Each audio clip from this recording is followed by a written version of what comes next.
There will be a Disney platform fighter in the next 2 years. It's inevitable. Now, I'm not talking about the completely bogus and fake leak. I've actually started work on this project before any of that came to light. Today, I wanted to explain why the game will happen without any of the fake clickbait garbage. There's some actual evidence out there if you're paying enough attention to what's going on in the Disney gaming scene. Then, after we go over that, I'm going to show you guys a mock-up I made for the game and explain why I picked the characters I did. This should be a lot of fun, so let's just get right into it. So first, let's start with the why. Why do I think that a platform fighter is happening? Well, let's go back in time to the leak of Multiverses. If you don't remember, the WB platform fighter was leaked before the game was revealed to the public. In this leak, the insider said that multiple Western companies have noticed the gap in the market for a Smash-style game that pays attention to online and esports. This leaker said that we will continue to see companies release their attempts at winning over the Western audience in this genre of game. This is where Disney comes into play. Recently, Disney has been going ham with their crossover games. Within 1 year, we got both Disney Dreamlight Valley and Disney Speedstorm. Now, something interesting about these games is that their very existence and their genres back up the existence of a Disney platform fighter.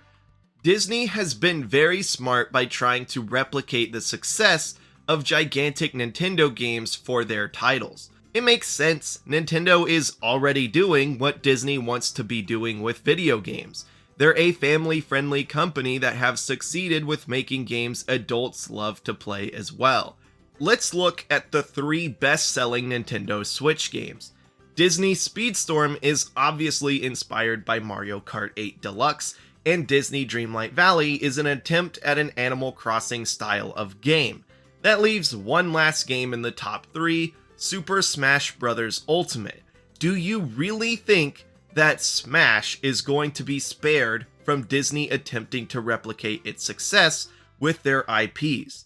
Absolutely not. Disney's 100% going to take a swing at a platform fighter. Now, Disney taking inspiration from Nintendo isn't a bad thing. I've heard good things from both Dreamlight Valley and from Speedstorm from the people who've been playing the games. If anything, I think Disney is the one company with both the money and IP to rival Nintendo in these genres. As a matter of fact, Disney is the only company on Earth that could have a roster the same size as Ultimate without a single guest character. They just don't need them. There's both an absurd amount of quantity and quality to Disney's never-ending vault of characters. If anything, it's a waste of time to add guest characters. Unless they get somebody like Goku, Disney's own characters are just more iconic and popular. So, with that said, let's get to building a roster for this game. First, we're obviously going to start with the Holy Trinity of Disney: Mickey, Donald, and Goofy. Mickey's the mascot, and it just wouldn't feel right not to have his 2 best buds in the game alongside him.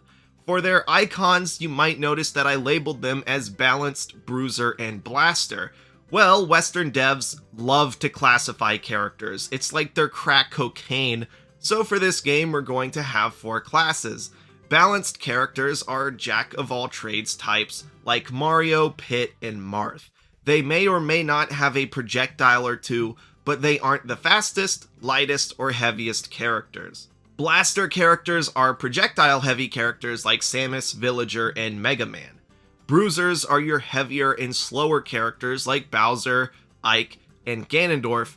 Finally, we have Rushdown. These are going to be fast, combo-heavy characters like Sheik, Joker, and Fox. Alright, now that we've gone over classes, let's get back to building this roster. Now, I took a lot of inspiration from games like Disney Infinity for this, and Pixar absolutely needs to have a big presence in this game. So let's add their first rep, Mr. Incredible. He'd be another bruiser, and I feel like Disney puts this dude in every game they make. Another character that shows up everywhere, including Kingdom Hearts of all things, is Jack Sparrow. He'd be a balanced character, and I could see him being this game's Marth, except if Marth wobbled while he walked. Let's get back to the Pixar characters now. I don't see a world where we don't get a Toy Story character.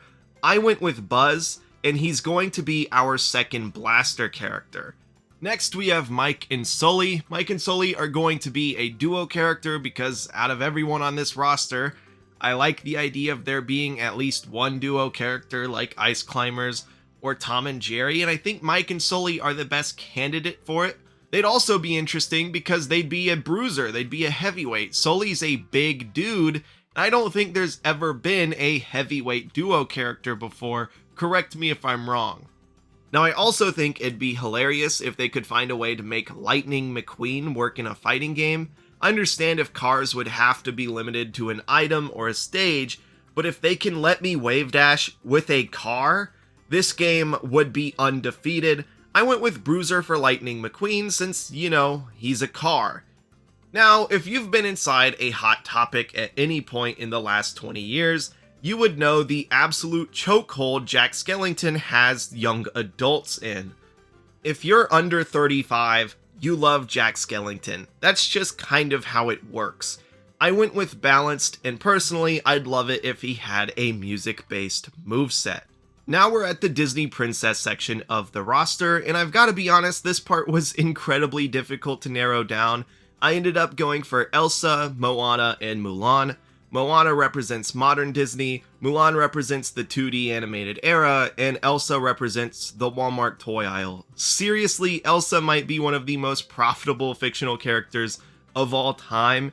As proof, just go to the piñata aisle in Walmart and count how many seconds it takes until you see an Elsa piñata or an Olaf piñata. Frozen is massive.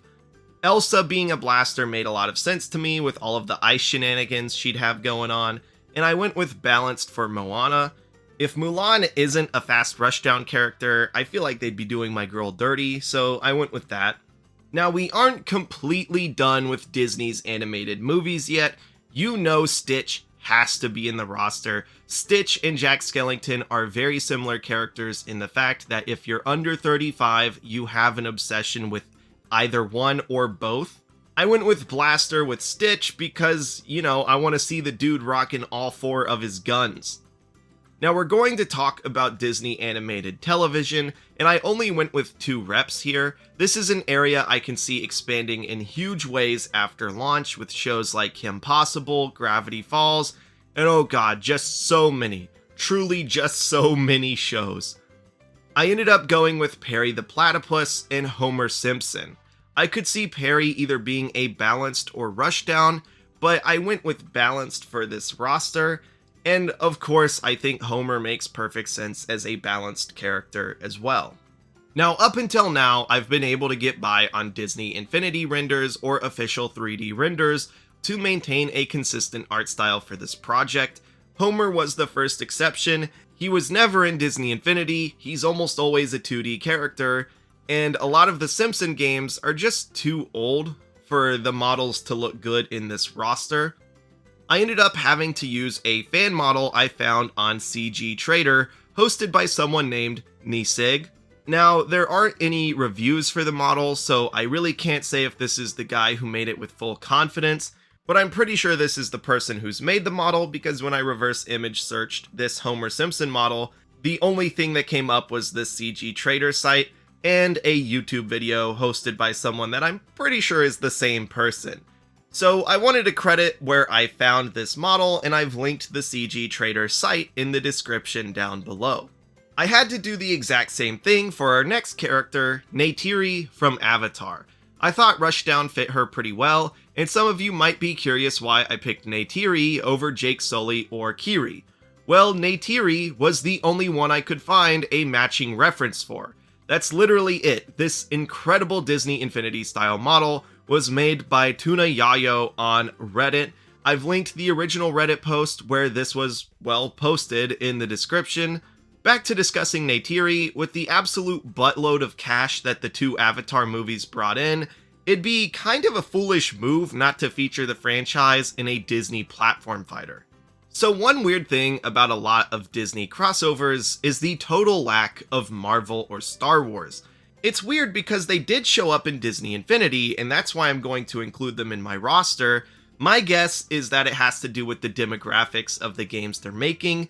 Games like Dreamlight Valley aren't exactly marketed towards young men or teenage boys, and that's kind of the hotspot for what Star Wars and Marvel brings in. And if I'm being completely honest, I still think we could see Marvel or Star Wars in both Dreamlight Valley and Speedstorm in the future at some point. However, I think the Platform Fighter is the only of these three games which needs to have Marvel and Star Wars at launch. So for our first two Star Wars reps, I went with Rey and Din Djarin. There's one more that I'll get to in just a moment, don't freak out because the big man hasn't been mentioned yet. I obviously included him, but let's discuss Rey and Din first. For Rey, balanced just made too much sense. Din literally has a blaster, so I thought he fit the blaster class very well. Now, fun fact, I almost went with Obi-Wan over Rey. In the end, I wanted another female rep, and I just don't see Disney including Star Wars and not representing their trilogy of Star Wars movies.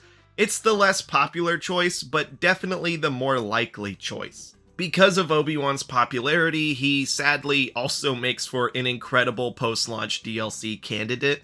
As for Marvel, I chose Spider-Man, Iron Man, and Wolverine. Spider-Man represents the Spider-Verse, and he's a marketing and merchandise juggernaut. Iron Man represents the Avengers, and Wolverine represents the X-Men. Wolverine is also another example of a character I used somebody's fan art for. This incredible Wolverine render was done by Hector Moran, and I'll link his post in the description down below. Spider-Man and Wolverine are both rushdown, while Iron Man is a blaster. Finally, let's talk about some villain reps. I included 3 in this roster: Maleficent, Darth Vader, and Thanos. Base rosters are always light on villains because heroes are, well, usually the main characters. You need to have Mario in the game before you have Bowser, right? Even the Smash series didn't start getting a ton of villain reps until Ultimate.